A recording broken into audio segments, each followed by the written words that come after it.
The French and Indian War. The French and Indian War was fought between Great Britain and France over land in America.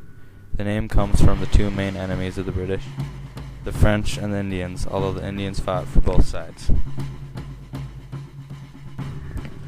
In the 1740s, North America was mostly made up of French, British, Spanish, and the Native Americans. The British and French were the most powerful. The British mostly inhabited the East Coast and had 1.5 million people in the colonies. The French, who were along the St. Lawrence Valley and Great Lakes, had 75,000 people. On this map, the French were in the blue and the British in the red, Spanish in yellow. In June of 1747, Pierre-Joseph Céloron was ordered to push the English out, worried that they were going to push the French further west. Céloron's group consisted of 200 troops and 30 Indians. They traveled up the St. Lawrence River, and whenever they encountered the British, they told them they owned it and told them to leave. Very few British did leave, though.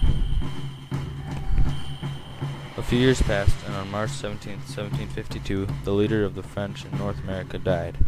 The new leader, Marquis d'Esquin, who was much more aggressive, took over. This leader sent out a band of French to go attack the trading post of Waylon, where the Indian tribe of Miami and the British traded. 14 people, mostly Indians, were killed. The French knew war was inevitable, so they decided to set up forts along the St. Lawrence River. The British commander put 21-year-old Major George Washington in command to go tell the French to leave. France's command, St. Pierre, talked to Washington over dinner. They talked, and St. Pierre argued that they were here almost a century before the British, so it should be theirs. Washington went back to the leaders and told them. William Trent of the British was commanded to take a group to go take over the small stockaded fort, and so was Washington when he got back from the negotiations. On the way to the fort, Washington found out that Trent had retreated. Washington continued and killed many Frenchmen. After that small battle, Washington retreated and set up Fort Necessity, which the French attacked on July 3rd. Washington surrendered and withdrew under arms. The British government over in Great Britain heard of this and sent over many reinforcements to take over the French. In 1755, the British made an aggressive attack plan, with many groups attacking all forts.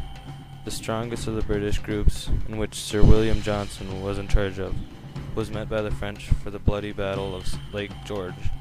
Both sides withdrew in the end.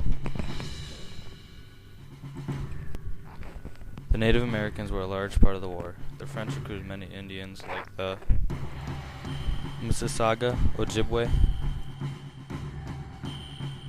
Winnebago, and Potawatomi. The British were supported by the Iroquois and the Cherokee. The British kept on advancing and taking over forts. The French surrendered and asked that in return the British would leave them alone if anyone wished to stay. Most of the fighting was done by 1760. It was officially done February 10, 1763, with the signing of the Treaty of Paris. This is the map after the war. After the war, the British had got control of half of America and Canada.